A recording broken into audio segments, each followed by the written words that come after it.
Olá, estamos iniciando mais um programa da série Fazendo Escola e nós vamos discutir a gestão democrática nas escolas de ensino médio. Temos nossas convidadas, professora Dalila Oliveira, que é da Faculdade de Educação da Universidade Federal de Minas Gerais. Professora Ângela Maria dos Santos Silva, diretora da Escola Estadual Joaquim José de Medeiros, em Cruzeta, Rio Grande do Norte. E a professora Carmen Moreira de Castro Neves, pedagoga, gestora e diretora do Departamento de Produção e Divulgação de Programas Educativos do MEC. E neste programa nós iremos acompanhar um pouco as experiências de implantação do projeto político-pedagógico na Escola Estadual José Rodrigues Leite, em Rio Branco, no Acre. Vamos assistir.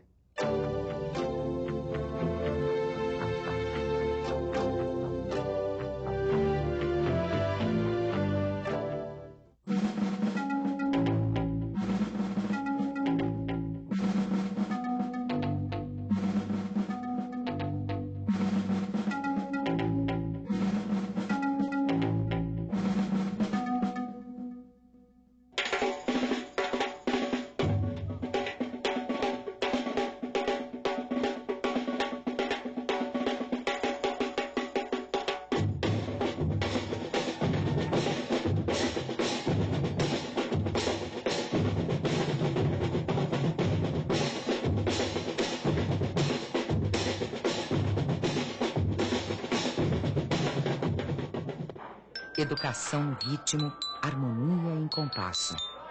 A gestão de uma escola depende de iniciativas, de planejamento, ensaio e treino. Afinação que leva tempo, exige esforço e dedicação.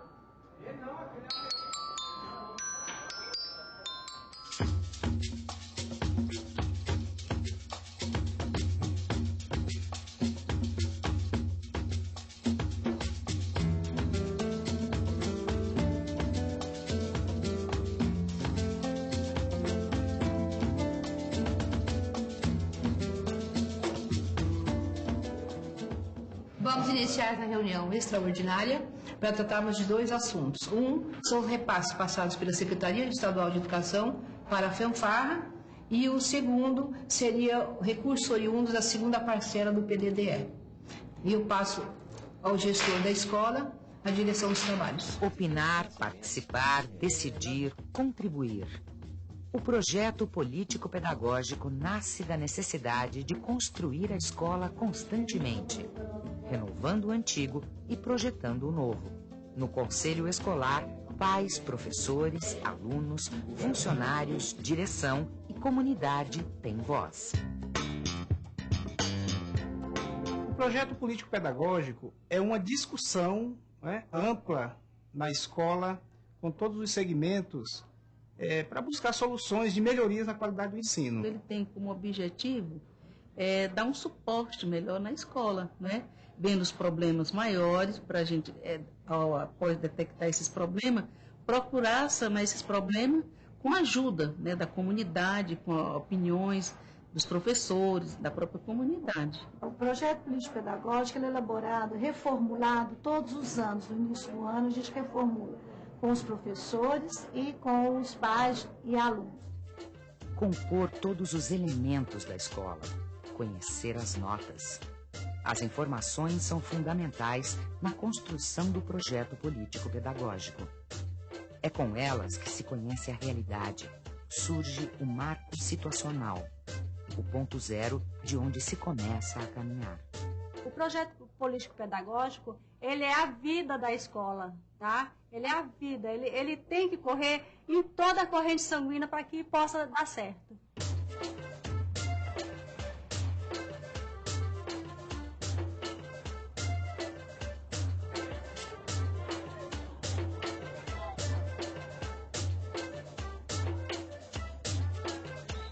Para preparar o projeto político-pedagógico, é preciso se organizar e lembrar de princípios que devem nortear todo o projeto.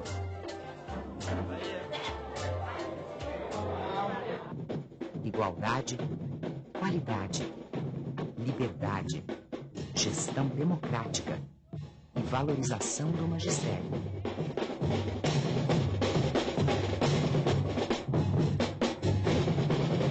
Olha, nós começamos a ver as dificuldades da escola. O primeiro passo foi elaborar um questionário e aplicar aos alunos, né? Um dos problemas era a vinda da família na escola. Foi uma das coisas que a gente conseguiu trazer os pais para a escola. Eu gostaria de ler o termo de compromisso da nossa escola. No início, os pais assinam que estou de acordo que deverei participar de todas as reuniões. Não haverá tolerância. Nós colocamos assim, o pai que não vier às nossas reuniões e colaborar com o chamado, com o problema do filho na escola, nós vamos dar oportunidade para outro pai que quer fazer essa participação, né, compactuar com a escola. Então, isso aí foi uma das coisas que a gente levou à frente e está dando certo. O entendimento que eu tenho é que o filho que é acompanhado pelo pai, ele tem muito mais chance de ingressar no mercado de trabalho, de ter a sua continuidade dos seus estudos e a sua aprendizagem e o seu espaço na sociedade. Muitas ideias nós ajudamos na escola e na própria estrutura também, pintando a escola, ajeitando a escola, né? Inclusive uma ideia fundamental que a nossa escola alberga é que a educação ela tem a ver basicamente com a questão do acompanhamento da família, que a família tem que acompanhar o filho na escola, que o filho vai ter muito mais sucesso em tudo, né? Quando esses alunos estão fora da escola, ou eles desistem ou são expulsos da escola. Então, veja bem, a gente traz de volta para a escola e eles assinam um termo de compromisso, que eles não desistam da escola, que nós vamos estar cooperando com eles em tudo que a gente puder, só que eles têm que respeitar a escola assim como eles serão respeitados também.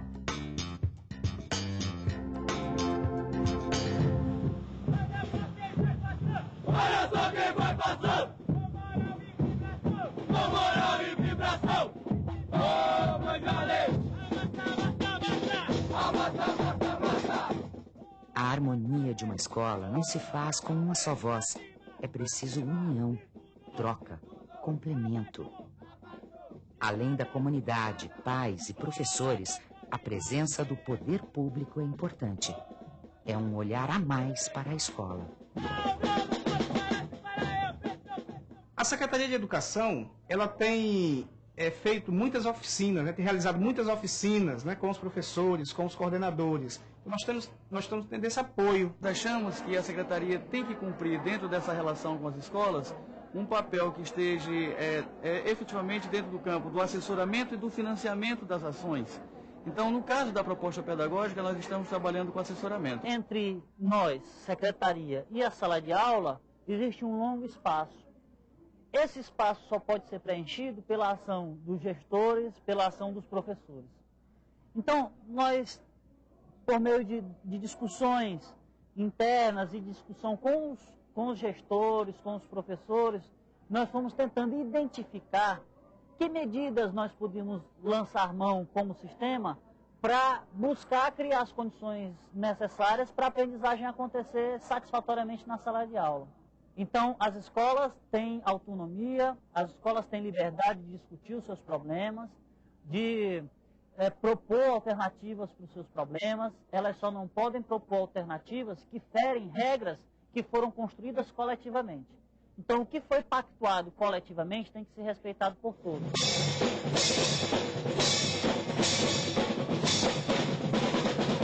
O governo precisa estabelecer essa aliança mais de perto com a escola.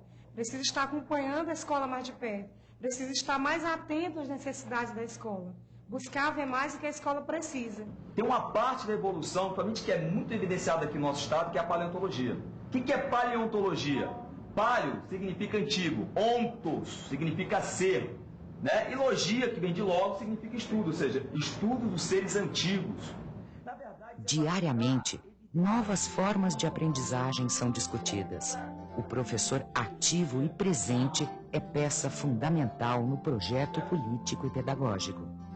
O projeto político-pedagógico em si, ele está sendo uma coisa, eu considero quase que aqui no Acre uma coisa nova. O nosso ainda está em fase, né, de se fazer esse projeto.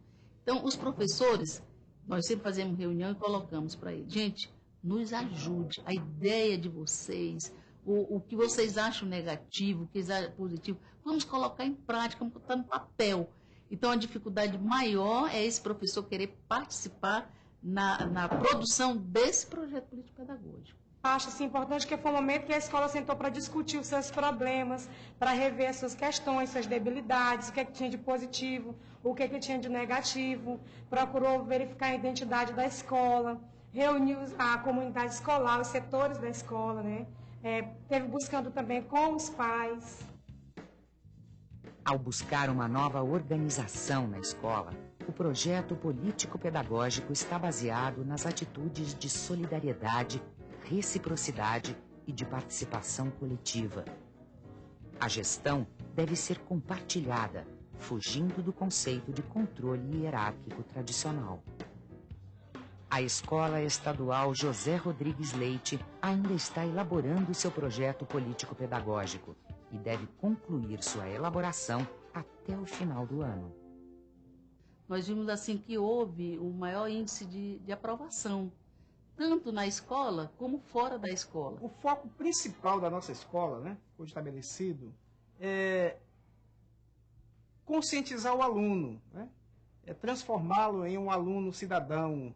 Aí, como eu e o Thiago, nós temos mais afinidade com essa matéria, a gente veio aqui para dar aula para vocês, para explicar as principais dúvidas. Todo mundo está tendo, eu vejo lá na sala de aula, vocês perguntando para mim. Tem que ter interação, se não ter conversa, não tem como. Mas aí, como está acontecendo isso aqui, o colégio está conseguindo progredir. A escola já há muito tempo pensava, né? Desejava, sonhava com esse laboratório. Já era um projeto. E aí foi mandado para a secretaria algumas vezes e no final do ano passado a secretaria resolveu instalar o laboratório aqui.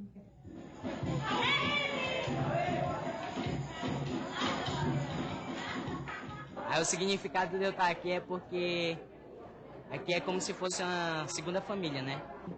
Todo mundo é amigo, um é dependendo do outro, todo mundo faz sua parte. A gente vai se inteirando mais, formando amizades e prestando mais atenção nas aulas, fica mais incentivado com o apoio da direção, a gente fica mais incentivado para estudar. A escola deve sair em busca da realidade, arregimentar novos instrumentos, nova participação, nova atitude da comunidade que está envolvida no ensino. O projeto político-pedagógico também requer continuidade das ações, sempre seguindo em frente, decidindo novos caminhos, repensando o que já está sendo feito. Eu sempre digo que o projeto político-pedagógico é uma sinfonia inacabada. Por que sinfonia? Porque tem que ser tocado harmoniosamente por todos e é inacabado porque está em constante processo de reformulação e avaliação.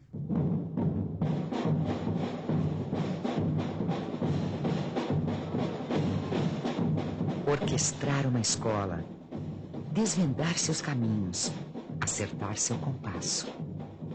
A elaboração do projeto político-pedagógico é uma reflexão constante do cotidiano. Precisa de tempo e ação, reúne esforços no mesmo ritmo pela melhoria do ensino.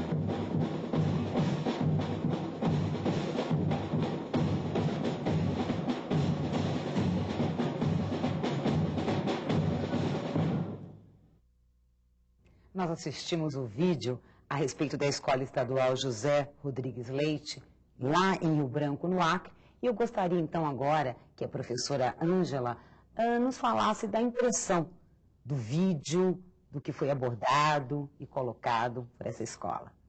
Inicialmente, Rosa, eu fico feliz e parabenizo a escola por ter a iniciativa de elaborar o projeto político-pedagógico, porque realmente é um documento norteador da escola. Eu costumo sempre dizer que é o grande documento da escola.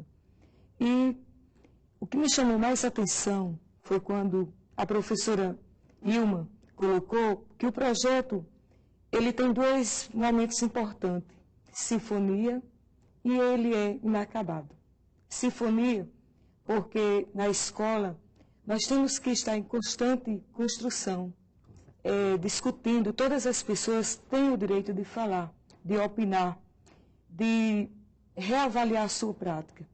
Ele é inacabado porque ele é sempre nós estamos construindo o conhecimento, construindo as ações, priorizando as metas e, de repente, o projeto passa a ser o grande documento da escola, quando todos participam das decisões da escola. Eu acho que nós vimos uma experiência de tentativa de elaboração, de implantação de um projeto pedagógico. Né? E ela chama atenção, essa experiência, para a dificuldade, para o desafio que é a participação. Eu acho que a participação, não só da comunidade entendida como os pais, os alunos, mas a participação da comunidade entendida como todos os segmentos que compõem a escola, é o grande desafio da elaboração desse projeto. Porque sem isso o projeto passa a ser um fardo que pesa nas costas do diretor, dos coordenadores pedagógicos. Agora, nós vimos ali uma experiência, uma possibilidade, eu acho que há aspectos dela que merecem ser discutidos, dessa participação, não é? Mas eu acho que, sem dúvida nenhuma, o que chama atenção para nós é a questão da participação. Por gentileza, professora Carmen. Rosa, eu acho que uma lição muito importante que esse vídeo nos dá, que o trabalho da escola do Acre nos mostra, é que o projeto político-pedagógico traduz o espaço de autonomia que a escola tem. As escolas estão inseridas num sistema estadual, municipal e nacional de educação, mas existe um espaço de autonomia que o gestor, como um maestro, faz a orquestração, junto com toda a comunidade, e é esse espaço de autonomia que o projeto político-pedagógico retrata. Então, o projeto político-pedagógico da escola, ele é um exercício de autonomia e um retrato da identidade da escola. E por isso, cada projeto político-pedagógico é diferente do outro, porque ele retrata uma identidade, um contexto, uma escola e a participação daquela comunidade. Que é importante, né? Ou deveria ser, né?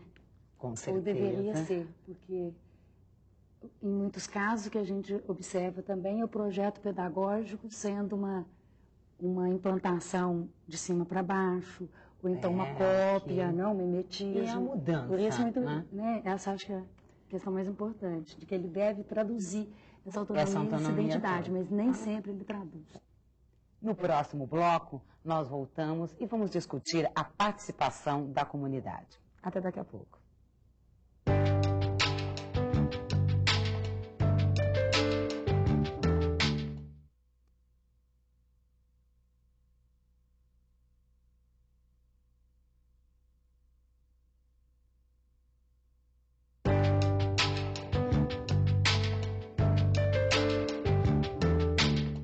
Voltamos a apresentar o programa Fazendo Escola, hoje discutindo o projeto político-pedagógico Passo a Passo.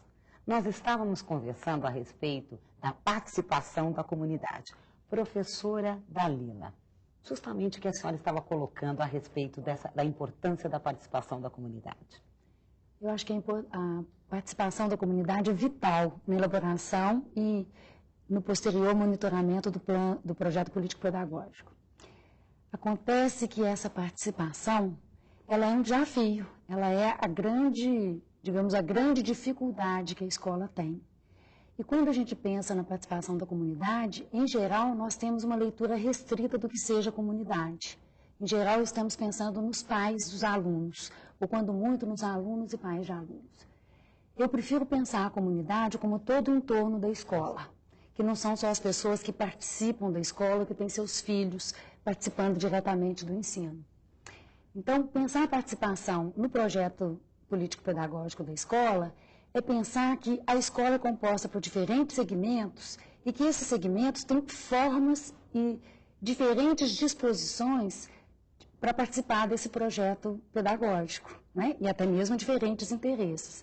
Os professores com um segmento, os demais trabalhadores da escola com um outro segmento que também deve estar presente, ser contemplado na elaboração desse projeto, e os pais e os alunos.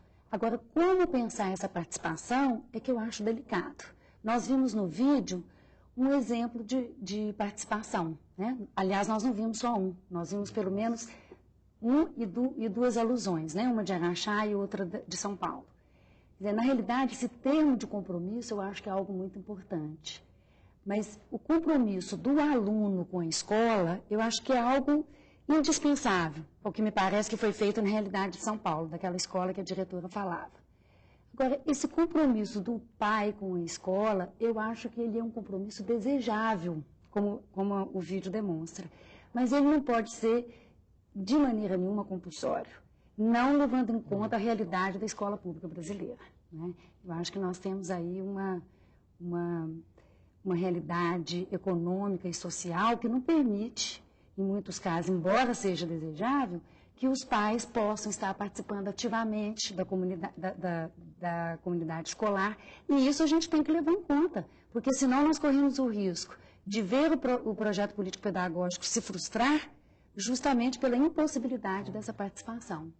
Eu concordo plenamente com a professora Dalila, e queria ouvir da professora Ângela que estratégia a sua escola usa para conquistar a participação dos pais, porque nem sempre podemos fazer a participação com obrigatoriedade. Não é viável isso sempre. O pai trabalhador, por exemplo, não pode abandonar o seu trabalho para ir à escola, muitas vezes embora querendo.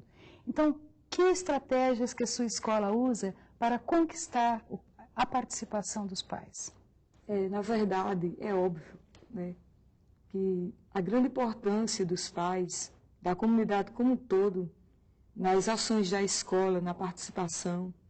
E antes de responder a pergunta da colega, eu gostaria também de concordar com a professora Dalila, quando ela coloca que esse envolvimento, essa participação, não diz respeito somente aos pais, mas com toda a comunidade, é verdade. Porque, principalmente, todos os segmentos da escola, né, precisam estar envolvidos nessas ações, porque não só é o professor ou o diretor, são todos os segmentos que precisam estar envolvidos e, de repente, a escola está falando de uma gestão democrática, de uma gestão compartilhada. O grande problema que nós enfrentamos foi exatamente isso, porque discutiu anteriormente uma gestão compartilhada, onde, na verdade, os segmentos não tinham seus projetos, não tinham seus coordenadores e não participavam ativamente das ações da escola. E nós estamos reconstituindo isso através da participação de todos. E eu acrescento uma outra participação, que é de outros órgãos, que são as parcerias. Então, nós desenvolvemos os projetos na escola e contamos com a parceria da Secretaria de Saúde do município, da Prefeitura Municipal do município, né, de outros órgãos que nós precisamos manter essas parcerias para trabalhar realmente essa participação. E, enfatizando os pais, professora, é muito difícil, como a professora Dalila colocou, trazer os pais para a escola de uma maneira saudável, de uma maneira acolhedora, é muito difícil. Nós temos uma estratégia de visita domiciliar. Recentemente, nós caminhamos as ruas da cidade, procurando, mediante a ficha do aluno, fazer a visita aos alunos que não estão participando, que não estão frequentando a escola. Isso é o primeiro momento. Visitamos as residências dos alunos e nos deparamos com vários problemas que são problemas econômicos, problemas sociais, que a escola não vai dar conta de resolver esses problemas.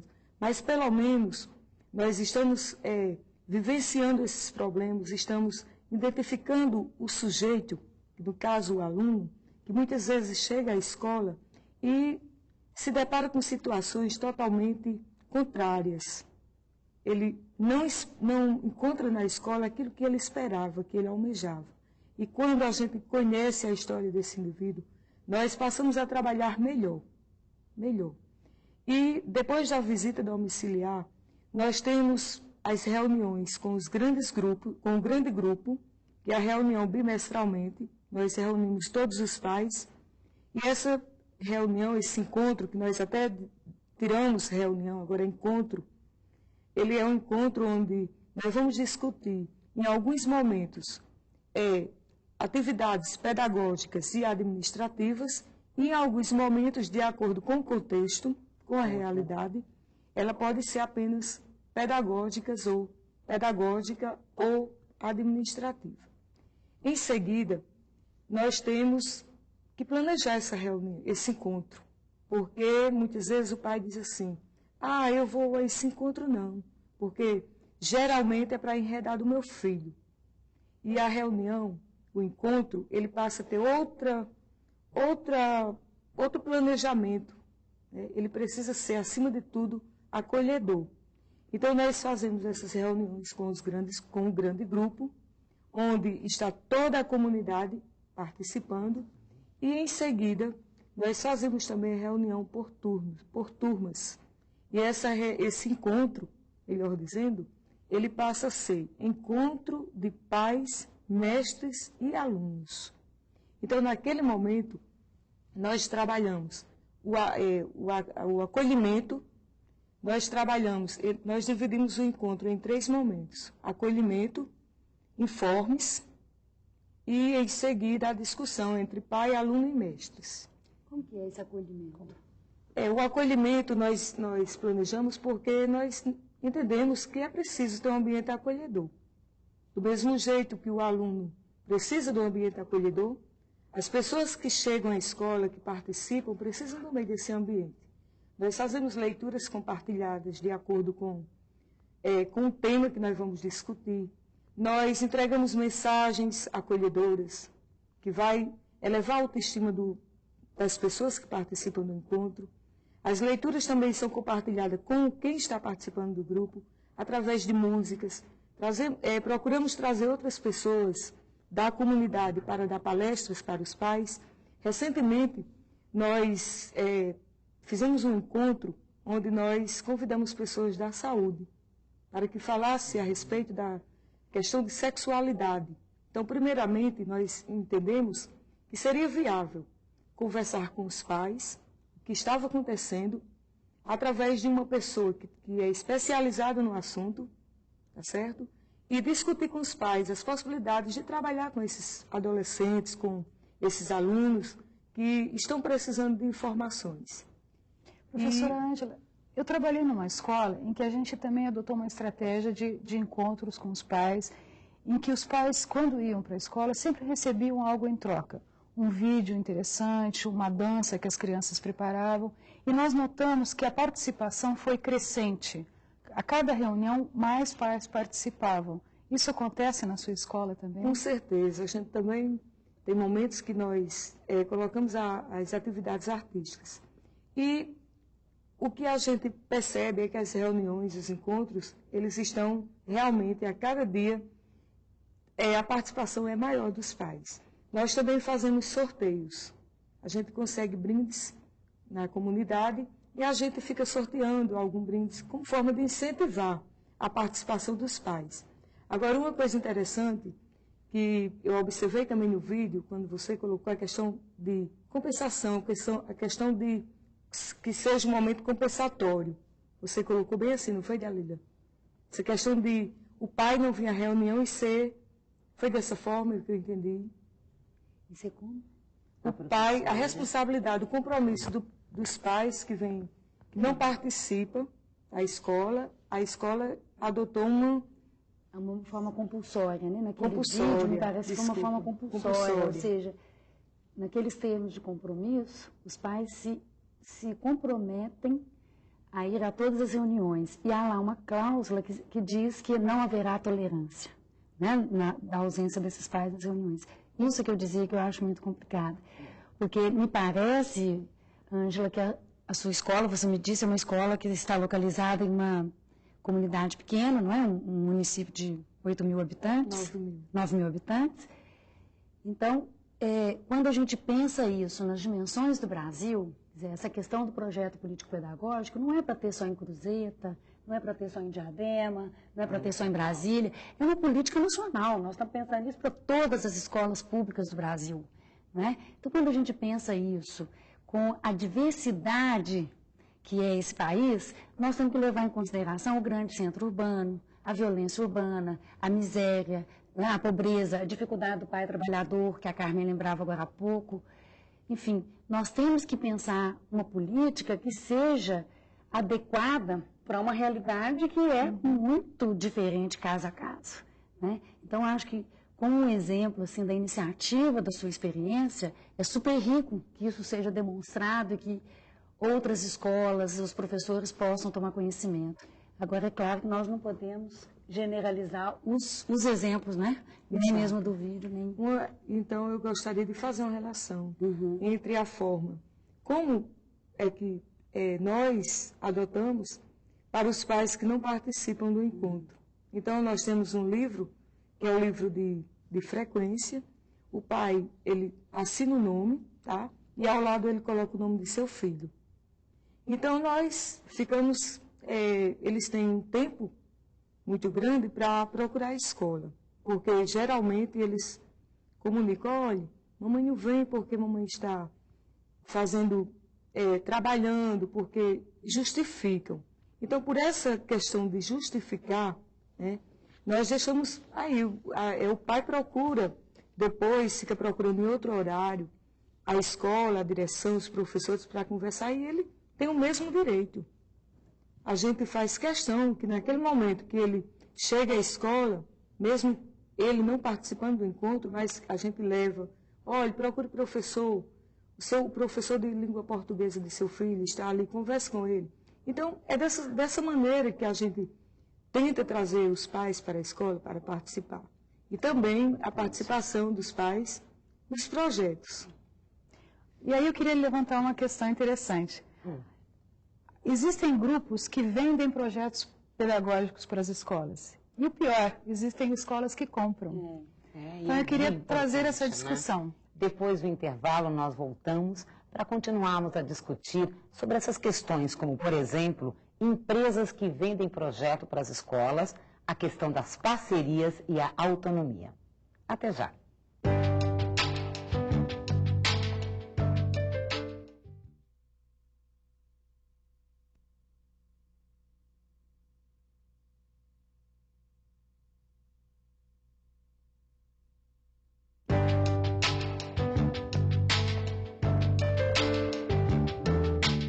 Voltamos a apresentar Fazendo Escola, hoje discutindo o projeto político-pedagógico passo a passo. No bloco anterior, nós estávamos conversando com a professora Carmen e justamente ela estava nos dizendo que empresas, não é, professora, vendem projetos para escolas.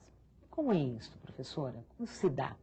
Existem empresas de consultoria que chegam e oferecem para as escolas projetos pedagógicos já prontos. Ou alguns professores que resolvem, ou diretores que resolvem copiar projetos de outras escolas. E aí nós temos o projeto político-pedagógico comprometido. E nessa questão do passo a passo, que é o tema de hoje, o primeiro ponto é o diagnóstico. Ora, se eu pego um projeto pronto, um projeto que alguém me vendeu, o diagnóstico já está comprometido. E acho que nós temos que discutir agora um pouco essa questão do diagnóstico, não é? O que representa um bom diagnóstico para um projeto político-pedagógico? E eu gostaria de conversar isso com as duas colegas, porque este é um aspecto fundamental e é a partir de um bom diagnóstico, de um diagnóstico completo, plural, que alcance a totalidade da escola, de suas relações, de suas parcerias, que nós efetivamente conseguimos construir um bom projeto político-pedagógico. Professora Carmen, é muito interessante o que você está colocando, porque nossa escola já está na terceira. Estamos reavaliando o projeto. Nós elaboramos em 1999, fizemos a primeira avaliação, um grupo de alunos da Universidade Federal do Rio Grande do Norte, cursando pedagogia. Teve todo o interesse em fazer a avaliação do projeto, juntamente com todos os envolvidos da escola, e estamos recentemente reavaliando o projeto. Pela terceira vez, pela segunda vez estamos fazendo a avaliação, que isso é importante, isso dá mais suporte para que o projeto realmente tenha sentido, e nós não deixamos em nenhum momento de trabalhar o marco situacional, que é o diagnóstico da escola. E como é que isso está acontecendo? Isso está acontecendo baseando-se, no primeiro momento, no princípio do projeto, no segundo momento e no terceiro momento. Como é que está a escola? O que mudou? O que permanece do primeiro momento até o momento atual? Então, o marco situacional, o diagnóstico da escola, isso é imprescindível. Imprescindível. Então, eu não concordo em nenhum momento quando a escola ela procura agir dessa forma, recebendo o projeto pronto. Como é que nós vamos colocar, discutir as ações, professora? Ângela, imagina, eu não sei se é concordar ou não com a escola, mas talvez tentar entender por que a escola agiu assim. Não é? Eu ia até brincar que já é um diagnóstico, uma escola que compra um projeto pedagógico, já é um diagnóstico para a gente estar pensando. Você, no bloco anterior, falava das visitas que vocês fizeram, visitas domiciliares, falava da organização desses momentos com os pais. Enquanto isso, eu ficava pensando, será que são esses nós que a Carmen que a Ângela está se referindo?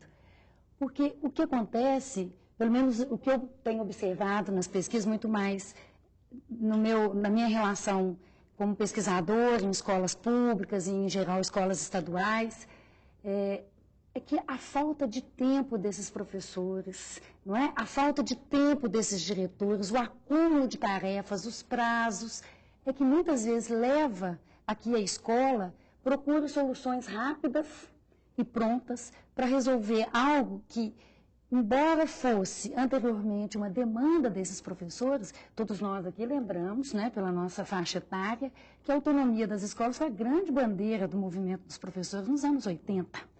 Né? E a materialidade dessa autonomia era justamente a possibilidade de cada escola elaborar o seu próprio projeto político, por entender que a escola é espaço de política, de diferentes interesses, né, pedagógico.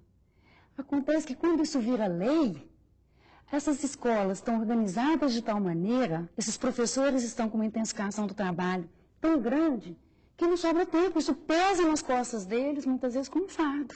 Né? Então, eu acho que nem toda escola acaba tendo condições ou de elaborar, de fato, o seu projeto, ou de se comprometer, né, com uma autonomia, de estar, de fato, querendo ali pensar algo que seja dela, intrinsecamente dela, ou acaba não tendo mesmo condições, porque muitas vezes isso representa um plus, né, um trabalho a mais. Eu acho que é um pouco pensar isso, não é uma questão de opção. Não é que escolheu comprar o projeto em vez de fazê-lo.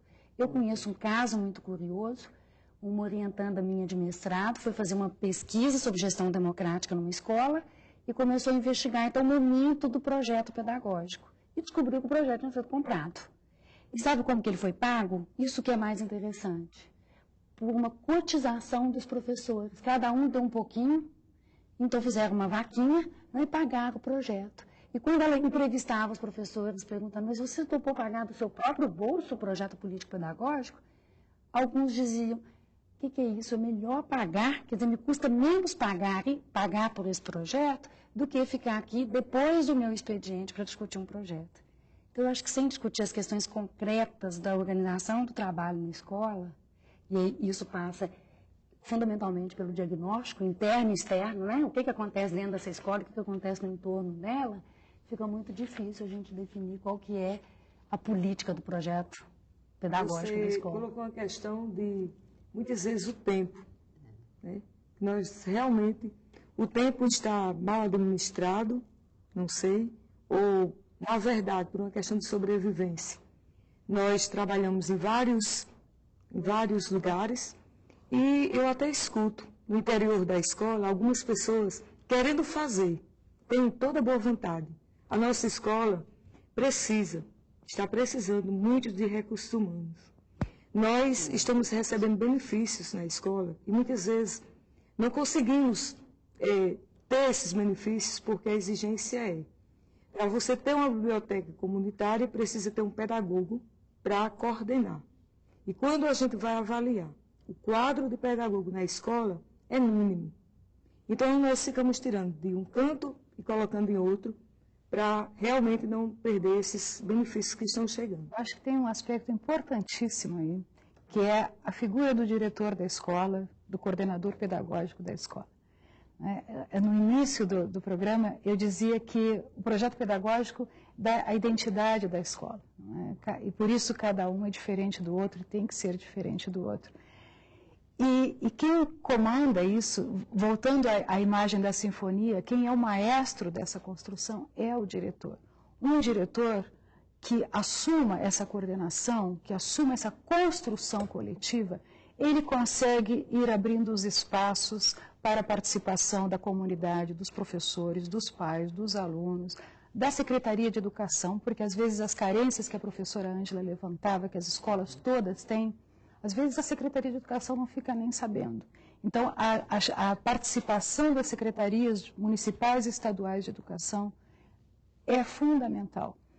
Agora, eu acho que a figura do diretor, a figura do gestor da escola, como o maestro dessa construção, é fundamental. É imprescindível que a escola tenha uma pessoa que faça toda essa articulação, junto com a comunidade, cada um tocando o seu instrumento, cada um afinando o seu instrumento, mas tendo o projeto pedagógico com partitura coordenado pelo diretor, ou também junto o coordenador pedagógico.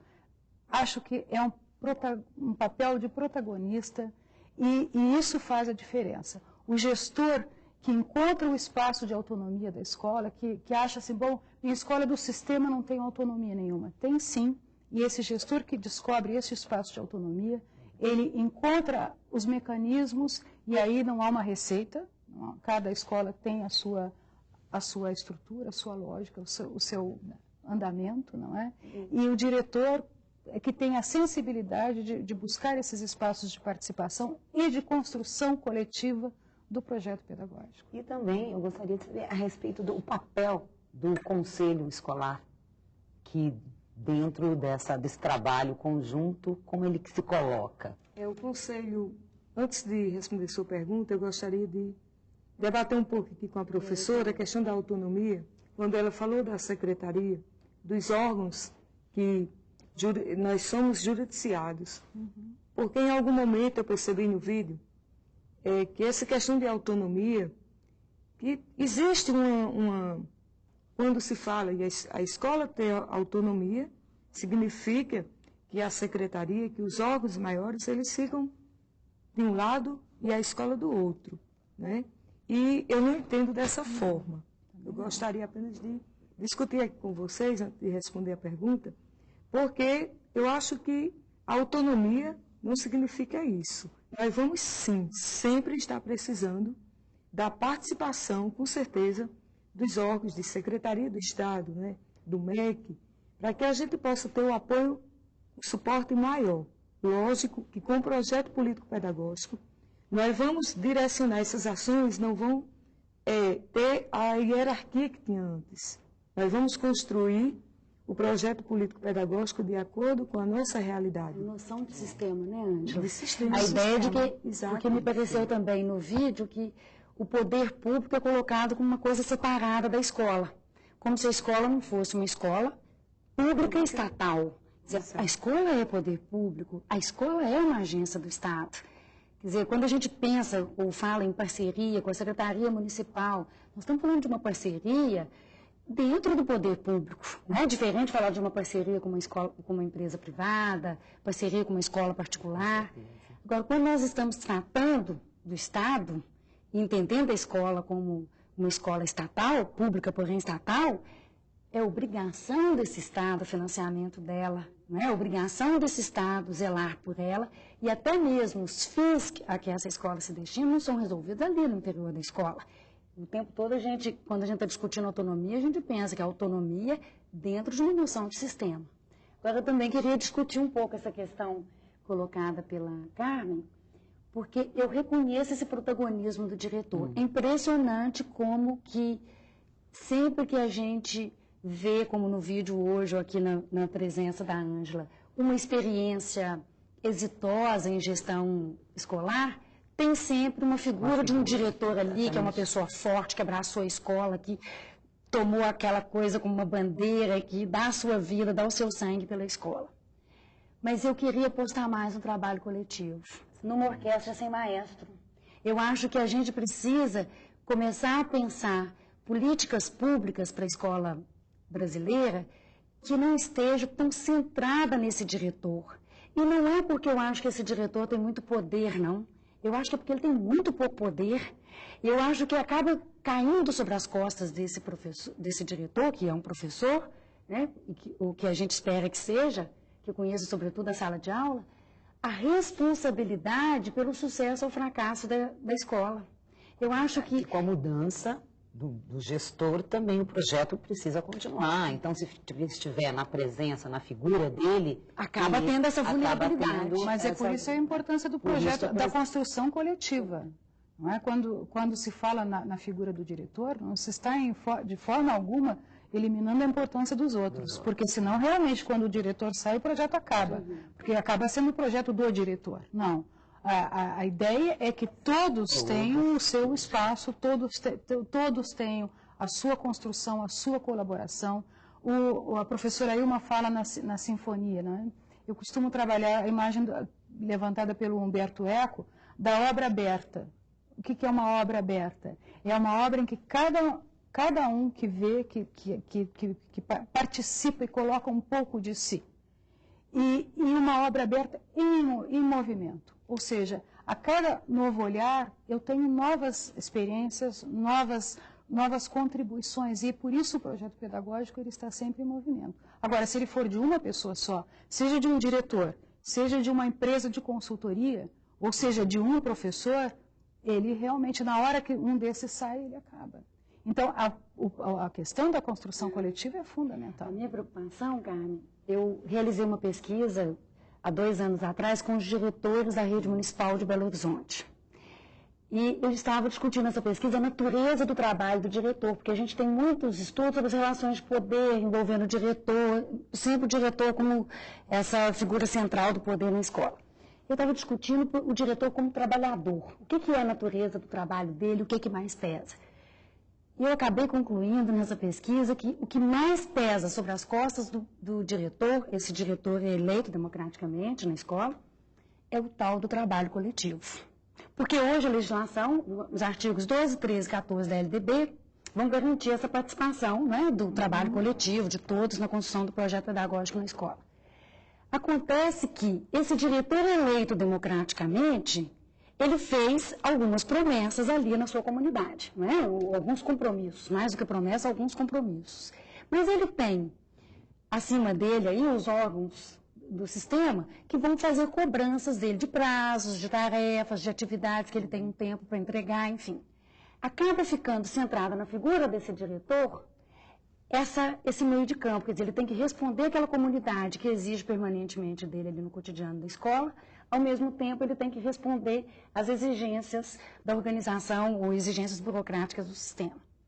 O que a gente observou ao final da pesquisa foi o adoecimento desse diretor, né? Como que esse diretor ele está estressado, oprimido com essas cobranças, e justamente porque ele tem que responder por uma coisa que coletivamente seria produzida e que deve ser produzida, mas que as condições objetivas nem sempre estão asseguradas.